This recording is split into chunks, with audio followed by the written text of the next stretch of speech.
With Britain's place in Europe being an increasing bone of contention, and within the midst of the relative unpopularity of the mainstream political parties, there has been a rise of Euroscepticism, with recent gains for UKIP highlighting this amongst other things. Much of the Euroscepticism, which is now increasingly mainstream and represented in media, centres on two main themes: immigration and benefits. The leaders of all three main political parties have now made comments on lowering the number of immigrants to the UK from Europe and reducing benefit provision, with the most recent comments coming today from Nick Clegg, leader of the most pro-European party. In this video, I will be discussing the extent of EU immigration and its impact on the UK's benefit system, highlighting the true facts around the issues.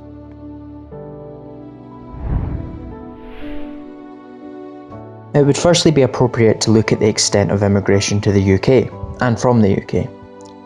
Despite some recent increases in the number of immigrants coming to the UK, the numbers remain below the peak of 320,000 in the year to June 2005, with net long-term migration to the UK estimated at 243,000 in the year ending March 2014. During this time, 560,000 people immigrated to the UK, and around 316,000 immigrated away from the UK. Currently, around 3.2% of the UK population come from elsewhere in the EU, with the total immigrant population being 7%. The number of immigrants in the UK is not reflected in the estimates given by the UK population, who estimate between 20 and 30% of the population being immigrants. This highlights a large disparity between people's view towards number of immigrants and the true extent of immigration. It's important to note there are differences in the concentration of immigrant populations in the UK, with lower numbers in the north of Britain and in particular Scotland. Now that we've covered the true extent of immigration, it's now appropriate to look at benefits tourism. The term benefit tourism refers to the practice of moving to a country with the intention of benefiting from their welfare systems. This term is in common use in mainstream UK media and within political discourse. Here we ask why. Why would the UK be a target for benefit tourism? It's important to note that the UK is not the welfare state land of milk and honey. Our unemployment benefit system is actually characterised by low provision. In 2011, for example, the UK spent 0.72% of GDP on labour market policy, whilst the EU 28 average was 1.89%. with some more generous examples such as Denmark spending 3.27% of GDP on labour market policy.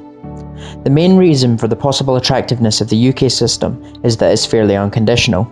This is due to the unemployment benefits and social security benefits being the same amount, £72.40 per week.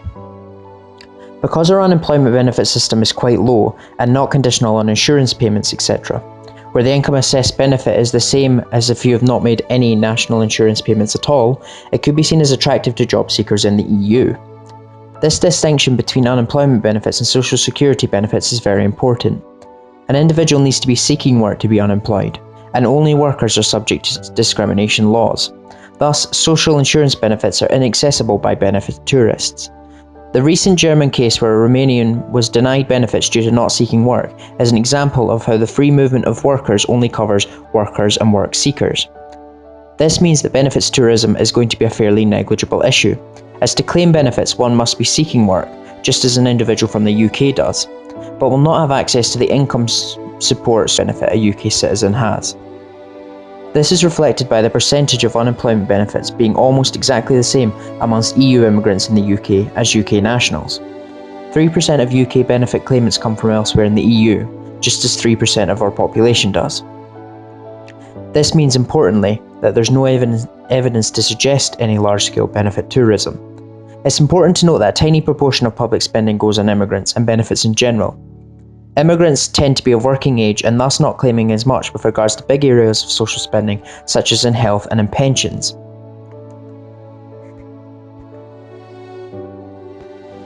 This video was made to highlight the true extent of immigration and benefits, which are currently entrenched in the UK's political debates. We can see clearly that the issue is not the problem it's being made out to be.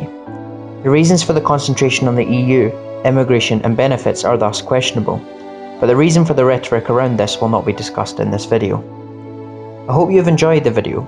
If you have, please give it a like and subscribe to our channel for more political content.